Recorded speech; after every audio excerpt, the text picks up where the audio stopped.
750,000 metric tons. I know that yes, it's very, very challenging, but that's what we like. You know, in Dangote Group, we like challenging things, and we like to make sure that we do things where we make our country proud and also self-sufficient.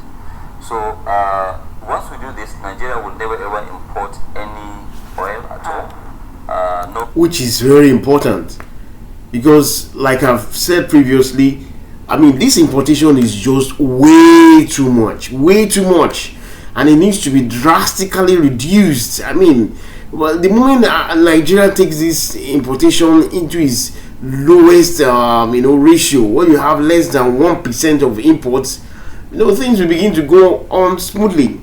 The other aspect I really love to see Nigeria achieve is the reduction in, importation of cars. Like one of the videos I also released recently talked about how a YouTuber investigated the dark side of car manufacturing in Nigeria. So if these cars issues can also be tackled, where we don't need to be spending huge currency, huge liquidated cash on importation of cars, we start consuming Nigerian-made cars, or perhaps inviting these maybe giant Toyota and Honda and other big cars manufacturing here into Nigeria, you discover that this pressure on foreign currency would just naturally fall.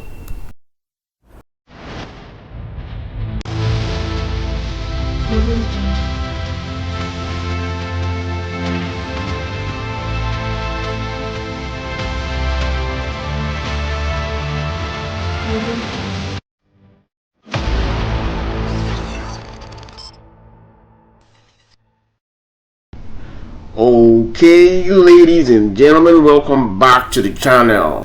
Now today we're going to be looking at Aliko Dangote's interview with Al Jazeera.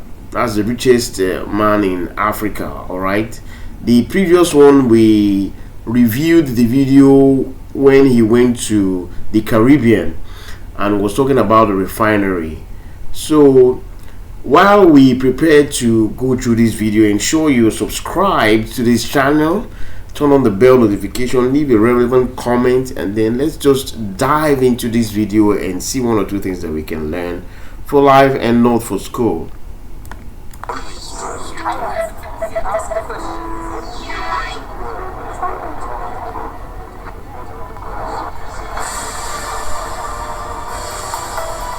Africa's richest man, Aliko Dangote. Forbes magazine estimates his wealth at $25 billion, making him the 23rd richest man in the world with a growing portfolio of investments across Africa. Nigerian business magnate began with a small trading firm in 1977. Today, his businesses cover everything from cement manufacturing, food processing to freight. Dangote Group employs about 25,000 people in Nigeria. It is building cement factories in 16 African countries and buying mining licenses from Kenya to Zambia.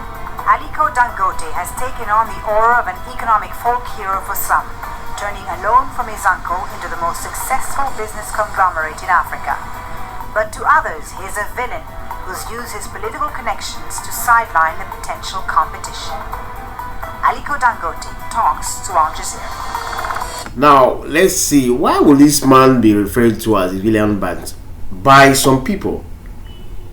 Why? Because I see no reason why anybody should see this kind of success as a villain. Though, of course, in humanity, you have several people that have various inclinations, and there will always be people that will have one or two things to say, all right, that is at the opposite end. This is a kind of man that everyone should aspire to be like. He's actually taking the raw materials of Africa and he's, putting it into finished products ready for consumption, which is one of the major issues that Africa has. Let's go on. Aliko Dangote, thank you very much for talking to Al Jazeera. Thank you for welcoming us into your home here in Lagos. You're very welcome. Your story, Aliko Dangote, says what is possible about Africa. Tell us about your journey to success. How are you able to turn a loan from your uncle into the most successful business conglomerate on the African continent? Wow, a loan from his uncle. So you can imagine, like I previously told you guys, the most important thing you should take note of when you are going into loans is if you're going to become a creditor, after taking that loan. Not as if you take a loan, you keep taking loans and you keep falling deeper and deeper into debt. That is not the kind of loan. For him to have taken a loan from his uncle and it has grown this big, that means he's a very good financial manager and he has very good financial intelligence too, which I implore every one of us to also have. Africa is full of opportunities, and I think what we did was to harness fully the opportunities that we met on the ground. We've done quite a lot in various areas. We started first, with trading. After succeeding with trading, now what we did was to go into manufacturing, which is normally a very difficult area, especially from this part of the world because of lack of power. But we've been able to resolve those issues, and we're able to succeed in most of what we're doing. We are interested in the man, Aliko Dangote. Tell us about your upbringing, because your story is not really of one from rags to riches. You come from a wealthy family in Nigeria. Well, I came from a wealthy family. My grandfather was my great-grandfather from my mother's side was actually very, very wealthy, Alasan Tata.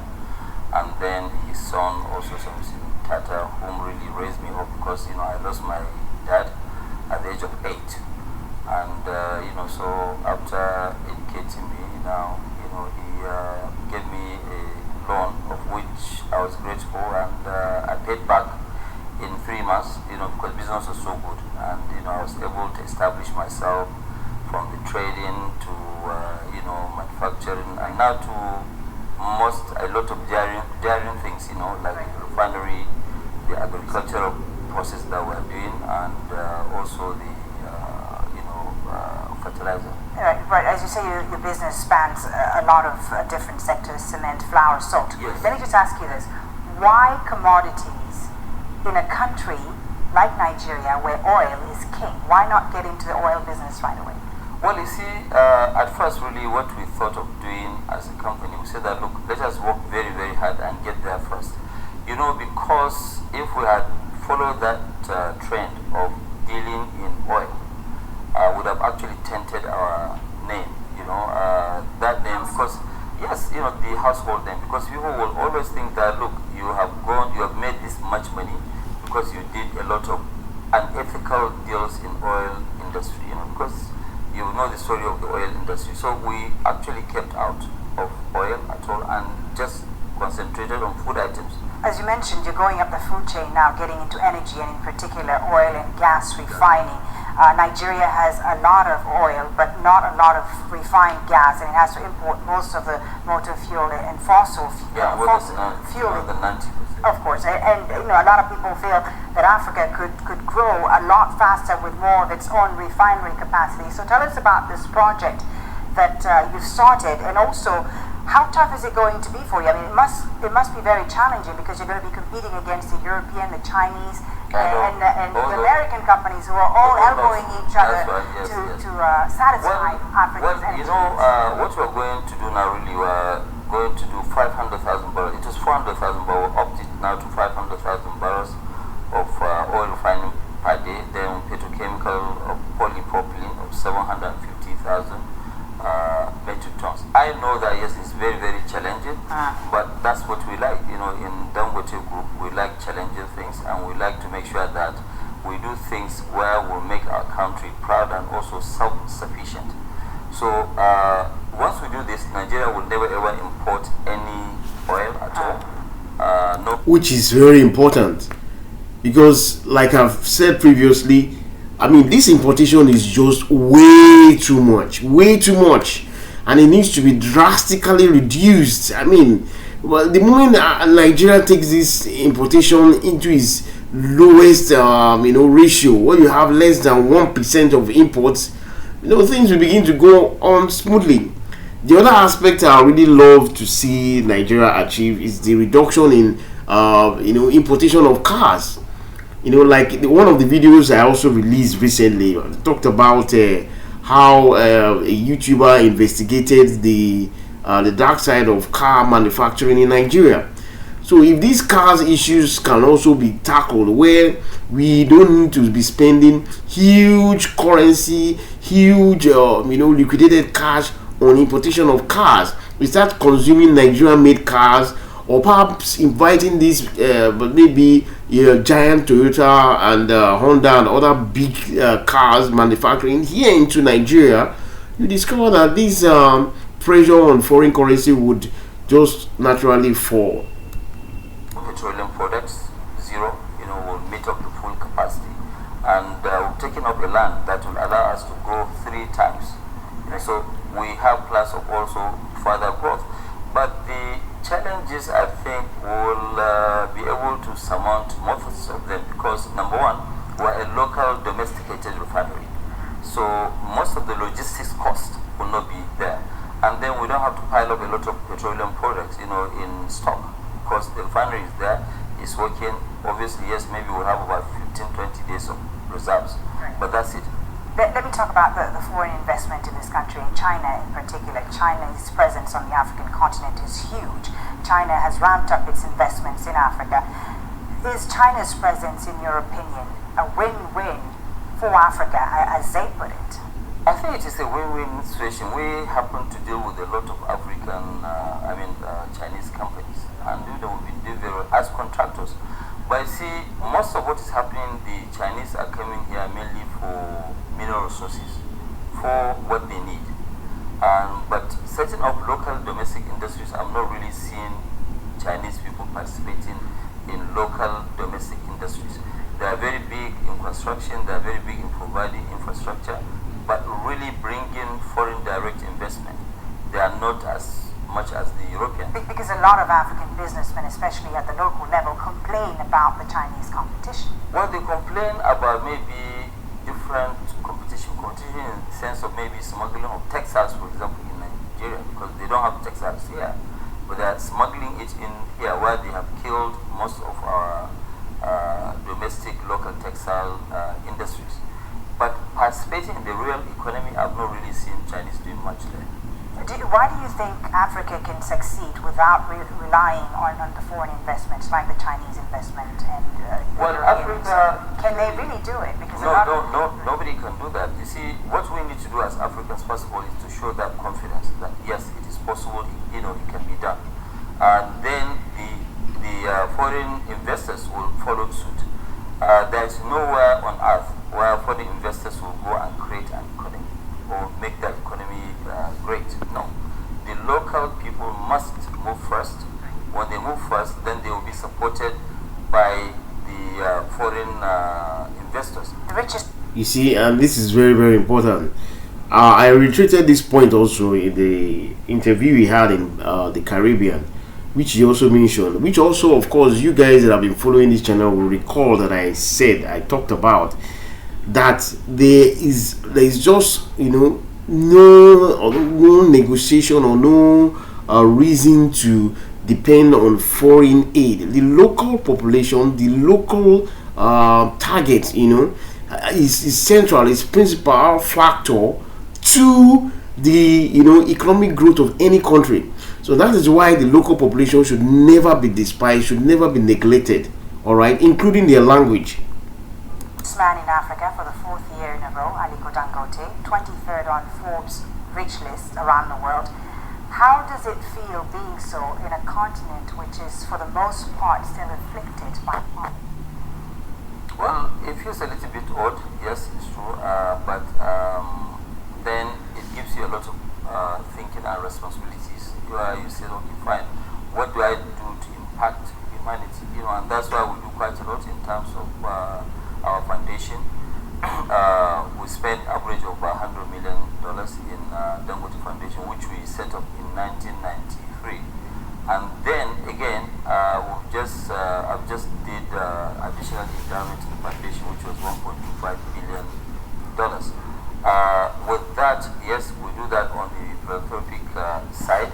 But then, in terms of creating of jobs, we now have this farm which we have developed. I mean, we're doing almost about 120,000 hectares of rice, land, and then we are doing 260,000 hectares of sugar, which we are targeting to do 1.5 million tons of sugar in the next 5 years.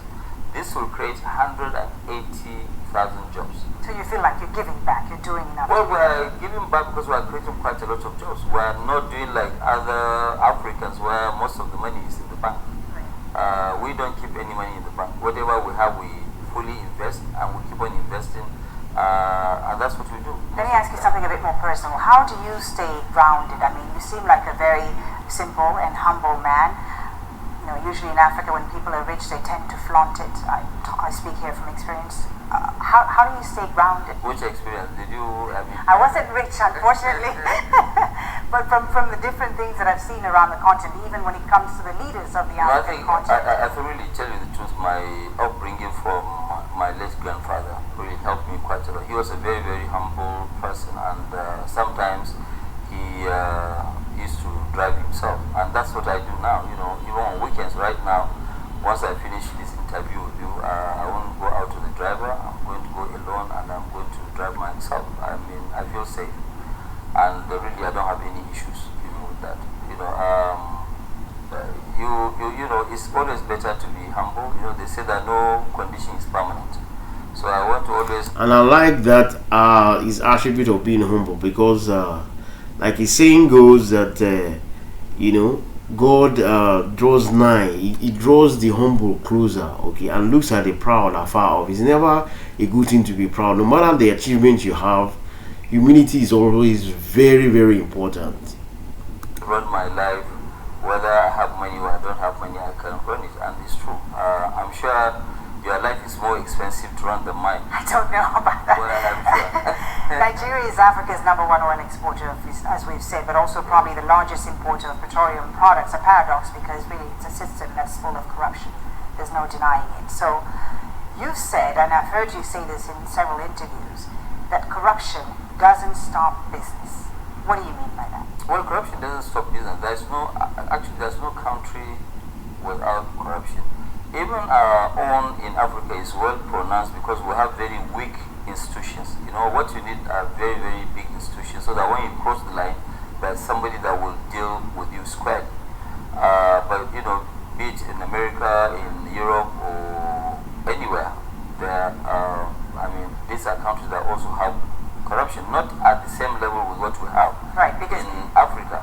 But in a country like Nigeria, for instance, sorry to interrupt you, Nigeria is ranked 144 out of 177 on Transparency International list of corrupt countries. I don't know the number. But it's known to be a notoriously corrupt country. So my question is, your journey to the top in a system that's notoriously corrupt. You must have had to pay some kickbacks and so on. Let me tell you something. We have actually never ever paid anybody any kickback at all. Never, honestly. But when you look at it also, when people were busy getting what you call waivers to make money here and there, we don't do it. If we really wanted to make money, especially that I've been close to almost every president that has passed through that seat, I would have actually, gone into oil. I told you, before that we decided not to go into oil because we don't want to be tempted. So you don't have to be. It's not everybody. When you say yes, you cannot generalize that yes, it's a corrupt nation. Everybody is corrupt. No, it's not a generalization, but the reality is that it's true. But there are also a lot of people who are busy fighting the corruption. Some are fighting, some are trying to expand it. But I think the government is also trying quite a lot to stop. But it's true is that. Let me talk a little bit about these corruption issues that Nigeria is often tainted in. These guys are, just boxing Nigeria into corruption. You discover that yes, actually there are Nigerians that are not honest enough in their dealings. Accepted, just like any other place in the world. Okay, and you also discover that these countries that keep putting it in the face of Nigeria that they are corrupt, if you look well into them, you see that their own corruption, it supersedes, is a covert corruption, and they tend to paint it as if it's a kind of holier than thou characteristic. So it's okay if everybody calls Nigeria out for very obvious corruption on the streets, in government offices and so on and so forth. I get it. Perhaps that would help them curtail and put these things into good check in the future. All right, but then let's not forget the corruption of these same people in the West. For instance, now in the last interview, Dangote was talking about a particular plant that he cited in a friend's house somewhere in Africa, and he was giving credit to Kenya for it. But the person came up and said, no, it's not from Kenya, that is from Europe. Whereas that plant was originally from Kenya and was taken by some certain people, just exported out and then re-brought back again and now labeled as made in Europe. And this is, so what do we call that? Is that not corruption? Is that not lie?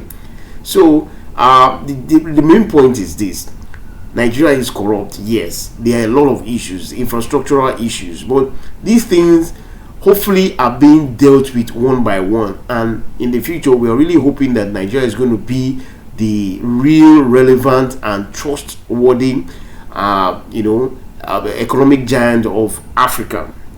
Issue that has been on for a very long time. Stopping it in one day is not possible. Do you think the government is serious? This current government is serious about tackling corruption? I think yes, they are. They've been, saying it. I'm sure you must have heard them maybe 10, 20 times, but they are very serious about it. There's no nation that will allow corruption to go deep into the society. You try and stop it, yes, people will fight you, but you have to fight them. As a government, you have all the powers. But that's why I also mentioned we need very strong institutions. Very strong institutions will help Africa a lot. And Africa lacks these strong institutions. Right. You've alluded to this, that you've been very close to the Nigerian government. They've supported your venture. At one point, your company had exclusive imports rights in sugar, cement, and rice. We have never had exclusivity. But you have, there was nothing like exclusivity. There was nothing like exclusivity. Nothing whatsoever. Nobody. In fact, right now, if you look at it, let me give you an example. We have invested heavily, maybe $6-7 billion in cement alone. But some people are saying, no, we are not happy because they are too big in the, Right, and this is what my question is. What do you respond to those who criticize you and say that you've benefited greatly of government favoritism, which has allowed you to collapse all competition and small business in Nigeria and establish yourself as a small importer or manufacturer? What do you respond to those critics? Well, first of all, there was never any time where we were the sole manufacturers or sole importers or whatever of any item. It has never ever happened. Only maybe during when we took risk. Let me give you an example. There was nothing like sugar industry in Nigeria, and everything was imported. Maybe small, the farming side. We took a risk in 1999 and opened up a refinery which we built with about $250 million then. Okay, so if we are the only ones having that sort of refinery, nobody was stopped. How can you say that somebody has given us a license? We are not giving a license to operate alone. Okay, what normally government will roll out, like right now, let me give you an example. Government has rolled out their agricultural policy on self-sufficiency in sugar. Okay, nobody is investing, maybe two of us. So tomorrow, when we are successful, somebody will rise up and say, I don't know, this is a monopoly. It's not a monopoly because nobody has been stopped. That's number one. Number two, government has always been begging people to come and invest. So if we hit the call of government to go and invest, is there any problem with that? But can you understand that some people may see your close ties with the government, whether it's former President Obasanjo or the current government, as they could see it as a sort of favoritism? Could you understand that? Let me tell you something. During the regime of Obasanjo had never ever given me anything directly. And I know that you helped finance his campaign, according to it. No, whether I finance his campaign, but when I finance a campaign for anybody, it has no relationship. There are some African presidential campaigns that yes, we fund or we are part of the funding, but we have nothing to do even in the country. What we are looking for is good governance. Okay, so today, for example, during Obasanjo's regime, which favors were we given? greatest thing that we have actually hooked on was that Obasanjo said that, look, the importance of cement, we don't want to see any imported cement. What we want you to do is to make sure that you go and do a backward integration. Produce the cement locally. We have everything. And that's what we have been able to prove in 7 years. So does Aliko Dangote then epitomize the free market at work in Nigeria? Oh yeah, we do. In fact, look, you see, today I am also a co-chair of the Nigerian Industrial Revolution. I've served in Foreign Investment Council. So if I serve on that one, my own duty today as a Nigerian, not as Aliko Dangote, is to keep convincing people to come and invest in Nigeria. And I keep telling people that, look, Nigeria is the best kept secret. If I don't want competition, I'll just sit down and keep quiet. But I think the country is much, much larger than my interest. Okay, so the more investors that we have, the better. The unequal distribution of the oil wealth has contributed to a persistent inequality problem between North and South. Yes, I agree. The poverty in the North is in stark contrast to the more developed southern states, and more people are unemployed and, as you know, illiterate in the North than they are in the South, which some people say is really then no surprise that extremist groups like Boko Haram continue to have appeal in some areas of northern Nigeria. So what are you, as Nigeria's richest man, doing to address this inequality? Are you investing in the North? Because it seems that no one seems to be interested in investing in northern Nigeria because of the rising insecurity in the region. Well, what we are doing right now, we're investing about $2 billion alone in sugar plantations, to make sure that we make the country self-sufficient. And 100% of this investment is up north. Almost about 55% of our cement production is up in the north central part of the country. In the northeastern and northwestern part of the country, that's where we're doing this sugar. In part of the north central, which is Niger State, and also Edo State, the northern part of Edo, we're also growing rice. But in a nutshell, we'll be spending almost maybe up to about $2.5 billion by creating 180,000 jobs, and that's just a start. Right. So you agree then that to address the threat of Boko Haram, you need to I said it before. To address the fundamental problems. Yes, I said it during the World Economic Forum that, look, part of the only thing that we can do to stop Boko Haram is to create jobs. Because when you create jobs, they themselves, they will find it very difficult to recruit people to join them. Because everybody will be busy. But you are right, it is also very dangerous to allow people to just sit down morning, day and night, 24 hours, 7 days a week, while they have nothing to eat. Yeah, definitely. I mean, it's a recipe for crisis. Nigeria recently overtook South Africa as the continent's largest economy, but you wonder how much direct investment can this brand new economy truly bring if Nigeria is still defined by insecurity? Well, the investors that you deal with, the foreigners that you deal with, what do they tell you about this particular issue? Well, you see, it depends on the appetite of the investor, but I can assure you the insecurity and all the challenges that we're facing is true. We're facing. It's not good for me to tell you here that we're not, because it's a well-known stuff. But also, it does not stop people who really want to invest. Because the country is very large, they can invest in some. Do you think the government has handled this security issue well? I think they have tried, their best, but they need to do more. That's the truth. I'd like to talk about religion, a sensitive issue in Nigeria. You were educated at Al-Azhar University, which is the highest institution of Sunni Islam. What role has religion played in your personal life? I'm actually very, it's not always good, whether you're a Muslim or a Christian, it's not good for you to be too extreme in your own religion. We all worship the same God, it's just different of beliefs. You believe in this or whatever, but religion is something that is between you and your God. And I personally don't believe that, I think we should practice mostly what they are practicing here in the South, because in the South you see that yes, somebody, even in the North, I've seen some of my friends, they have married Christian, women, and they did not ask them to change their religion. So more tolerance. Yeah, so it's not even allowed. If you want to now go and marry a Christian. If I'm going to marry a Christian lady now, unless she believes in my religion, I'm not going to force her to change. What do you respond to those who blame religion for the social, economic, and political state of Nigeria today, who say that the lack of separation between states and religion is really the main problem in Nigeria today? Do you agree with that? No, I don't really agree with that. I mean, the state does not really play. It's a very liberal, state. It's a country where we say that we're secular. There's actually you say that you're secular, but is it practice? I think it's practiced to a certain extent, but some politicians used to play with religion, which I think is very, very bad and dangerous. It's not good for anybody to use religion as a game. I mean, that's between you and your God. So I think they shouldn't. Some people fear that what Boko Haram is doing right now in northern Nigeria could lead to a breakup of the country along religious and ethnic lines. Do you believe that could happen? Well, let me also tell you something that maybe what people need to know. Do you know or do you realize that Boko Haram have actually, people that they killed so far, 70% of those people are Muslims.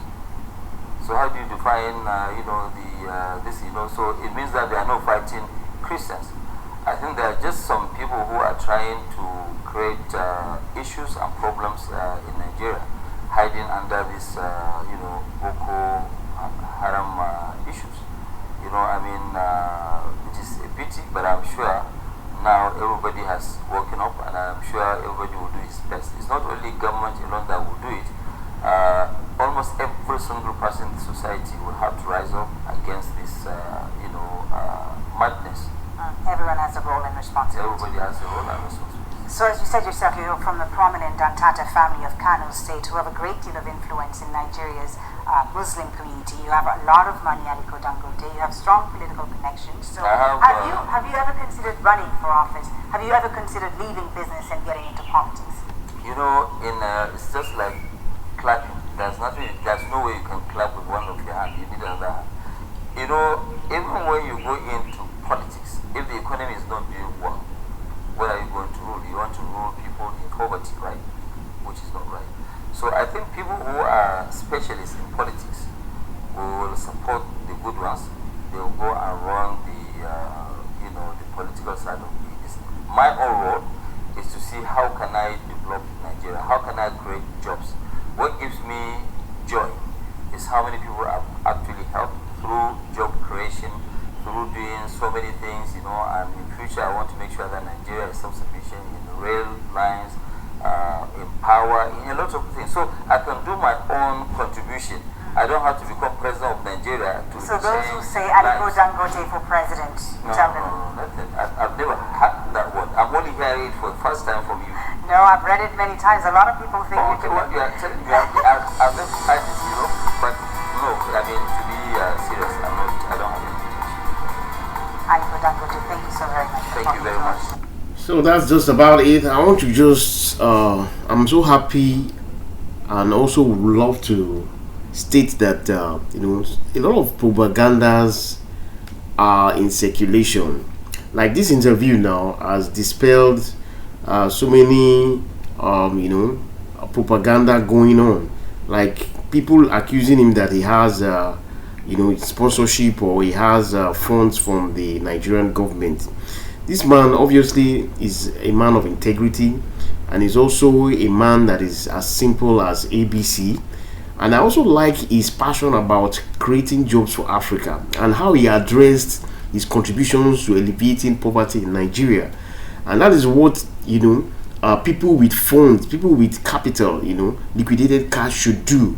Should be involved. You should be identified with small scale businesses, or perhaps give people employment, something that will help them move on in their lives. This is much more fulfilling than just living in huge luxury without knowing what to do with your riches and wealth and all that. I hope you guys enjoyed this video. Remember, please subscribe to this channel, turn on the bell notification, leave a relevant comment, and help this channel and this video to get to as many people as possible on the internet. So till next time, cheers and all the best.